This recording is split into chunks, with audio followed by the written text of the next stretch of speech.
Qəsr şirin yoxsa kərtənkələ?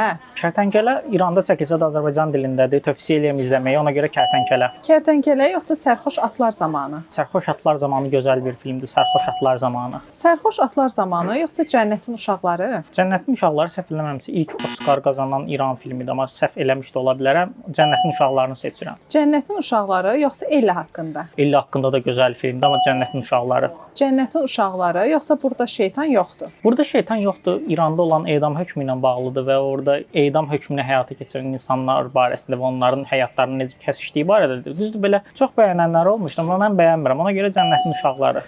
Cənnətin uşaqları yoxsa bu film deyil? Bu film deyil, film haqqında çəkilmiş ən yaxşı filmlərdən biridir məncə. Niyə film vacibdir həyatımızda, amma Cənnətin uşaqları daha yaxşıdır. Cənnətin uşaqları yoxsa Offside? Offside da Cəfər Pənahinin filmidir. Eynilə bu film deyil kimi futbol haqqında olan ən yaxşı filmlərdən biridir. Offside-la davam eləyək. Offside yoxsa İnək? İnək belə müasir İran kinosunun başlanğıc nöqtəsi sayılır da demək olar ki, mən ona görə deyərdim İnək. İnək yoxsa Çox yaxın, çox uzaq? İnək, İnək. İnək yoxsa Leylanın qardaşları? Leylanın qardaşları necə partladı, necə çox insanlar tərəfindən seçildi, amma mən İnəklə davam eləyək deyirəm. İnək yoxsa Satıcı? Satıcı da Oskar qazanıb. Mənə elə gəlir Satıcı daha yaxşıdır. Satıcı yoxsa Beyaz Şar? Satıcı təbii ki. Satıcı yoxsa Dostumun evdə hardadır?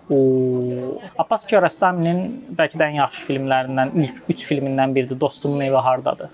Məncə mükəmməl bir filmdir də belə. İnsan baxandan sonra bir filmin necə belə sadə, eyni zamanda necə gözəl olduğuna heyranlanır. Ona görə mən Dostumun evi hardadır deyirəm. Dostumun evi hardadır yoxsa Tısbağalarda uçur? Tısbağalar da uçur. Mən baxdığım zaman belə şok olmuşdum ki, yəni bir film necə bu qədər sərt ola bilər? Bəhmən Qobadinin filmidir və immiqrantlar yaşayan bir kampda keçir. Onların başına gələnlərdir. Çox ağır filmdir. Yəni əhvalınız yaxşı deyilsə izləməyi tövsiyə eləmirəm, amma Dostumun evi hardadır daha yaxşıdır. Dostumun evi hardadır yoxsa Çörək və Çiçək? Çörək və Çiçək mənə elə gəlir ki, çox qəribə bir formatda çəkilən bir filmdir. Real hadisəni götürüb təzədən bədii filmə çevirib, eyni zamanda dokumentalı qarışdırıb. Möhsən Mahbalbafın filmidir. Çörək və Çiçəyi seçirəm mən. Çörək və Çiçək yoxsa Ev qaradır? Ev qaradır seçirəm. Ev qaradır yoxsa Gilasın dadı?